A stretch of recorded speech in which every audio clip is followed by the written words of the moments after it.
When someone tells me to play World of Warcraft or any massively multiplayer online game, a few things come to my mind.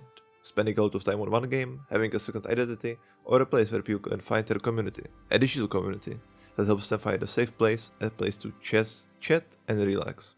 Even though most discussion today happen on a Discord and actual in-game contact might feel a bit smaller, I still believe it's heavily present. You just have to be willing to look for it. While mechanics are important for an immersion, something I've talked about before, MMORPGs at their core aren't really built on just perfect gameplay, even if developers try to push that like modern WoW does, with Mythic Plus dungeons. Well, that content has its place, it's not the core of the game. The real reason titles like World of Warcraft, RuneScape, Elder Scrolls Online, or Guild Wars are still alive and doing so well comes down to one thing, their communities and the culture around them. Everyone gets into these games differently. In the early days, they worked almost like an alternative social network, where people met up, talked, did repetitive quests, and just enjoyed hanging out with friends who loved gaming. Huge communities were built through guilds, creating a unique culture around the game. Others wanted to play an RPG, but they wanted to share it with people. They wanted to feel like they were part of an endless world and have a second identity. A place where they could meet someone from the other side of Europe, experience a different culture, make a long-term friend, and maybe even play other games together later. It all points back to that first idea, socializing and finding people who share your hobby. Then there is the third way, which is exactly how I got into the World of Warcraft. I loved, and to this day still consider a perfect strategy game, Warcraft 3. I simply wanted to know what happened next. My connection to the story pulled me into the WoW, and once I was there, I met people who liked the same things. This applies to other games too, like Star Wars: The Old Republic or Elder Scrolls Online. People played them because they love the universe and want to share it. This actually helps explain why the MMORPG genre feels like it's slowing down. It's not really a lack of players, but rather that the new MMOs often die out pretty fast. Players are leaving for a newer type of games. What a brand new MMO actually sells is the promise of a fresh community, the dream of being there on day one. Current games can't really give you that, because times have changed. Yet Blizzard somehow did it, by releasing Classic in 2019, and now is currently at Mist of Pandaria expansion. They gave players the chance to live those early days again.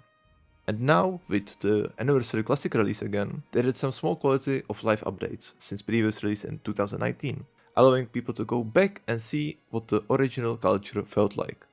And honestly, it works. From my experience, people talk more. You have friendly encounters because the servers are filled with players answering the call of nostalgia, or new players who just want to see if the rumors are true. And that environment is beautiful. A brand new game simply cannot fake it. Developers try to add crazy mechanics, but WoW actually has very simple mechanics at its core. You just need to know what to do. And the slow pacing, especially in Classic, teaches you naturally, assuming you don't just buy a level boost of course. I also think that the creation of a few mega servers was the right move. It prevents servers from dying out as quickly as they did during the last Classic release. I would say that most players log in exactly for these reasons. They aren't spending hours arguing on forums, they just boot up the game, jump into this shared digital world, chat, run a few dungeons, or farm some mounts to relax, and then they log off. Then of course we have the hardcore players. For them it's a hobby within a hobby. They can be much more vocal, heavily criticizing the game, or jumping to the other MMOs because they couldn't find their community, or the game just wasn't for them, which is completely fine. Good feedback is really valuable, but it can make the whole community look bad when outsiders base their opinions entirely on this loud minority. So aside from the loud community, why else is the genre struggling?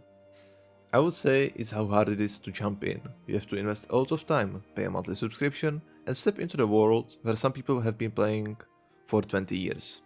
And people hate the feeling of being late to the party. I felt exactly the same way about Classic WoW. My first achievement in WoW is from 2013. So for a long time I didn't see a reason to replay the 2004 cycle. It just felt like a different code of the same game. Although I have to admit, getting two massive completely different games for one subscription is a pretty good deal. But back to my point. People don't want to be late, and a new MMO sell the dream of being founders. It's a false dream, but a powerful one. Or maybe they just don't like how WoW is built, and don't have the nostalgic connection like I do. If that's the case, there are incredibly stable choices like Guild Wars 2 and Elder Scrolls Online. I only have about 100 hours in Elder Scrolls Online, so I won't go deep into it here, but I do want to talk about Guild Wars 2. In WoW you can easily feel like you're wasting your time. You grind for a new gear and the moment a new update drops, it resets. Everything you worked for becomes useless, and you are left collecting achievements, mounts and cosmetics. For some players, treating their time as an investment is what keeps them playing. But for others, it's a huge turnoff. Why grind if it doesn't matter next month? Even if you have a great group of friends, the social aspect can hide the fact that your progress is temporary. It's hard to stay motivated when the finish line keeps moving. This is where Guild Wars 2 handles things so well. It gives your achievements real meaning. The gear I earned 4 years ago is still perfectly good in the newest expansion. My progress doesn't reset. Instead, I got a new content through the mastery system, which unlocks account-wide skills like grinding or a new mount. This is a horizontal progression. The game doesn't punish you for taking a break. It creates a real shared world moment through meta events where you and dozens of other players naturally group up in the open world to take down a boss. You don't even have to talk, you are just working together for a shared win. It brings people together, and that is nice about it. I'm getting a bit off topic, but what I'm trying to say is this: MMORPGs aren't about the gameplay, they are about the community and the culture. Whether you play to socialize, to live in a second world, or just because you love a specific fantasy universe, that is what makes this genre special. It's a community where you can belong. An escape to relax your brain, a place to find inspiration, or just a spot to chill for a few hours. Even the hard Mythic Plus content I mentioned earlier plays a part in this. It attracts players who love that intense challenge, and ultimately all these different groups shape the experience for everyone, from casual hangout to hardcore raiding, or even a roleplay. Though, that is a whole different level, and honestly, everyone should visit a gold share or an RP server at least once just to see it. In these games, anyone can find their community. In a modern world where it is so easy to feel lonely, I think it's a great thing to try. Don't be afraid of arriving late to a game. If you are willing to jump in and join the chat, you will find your place. And if you are listening to this right now and you are terrified of interacting with a stranger online, I want to leave you with a quote from the movie Green Book that always helps me.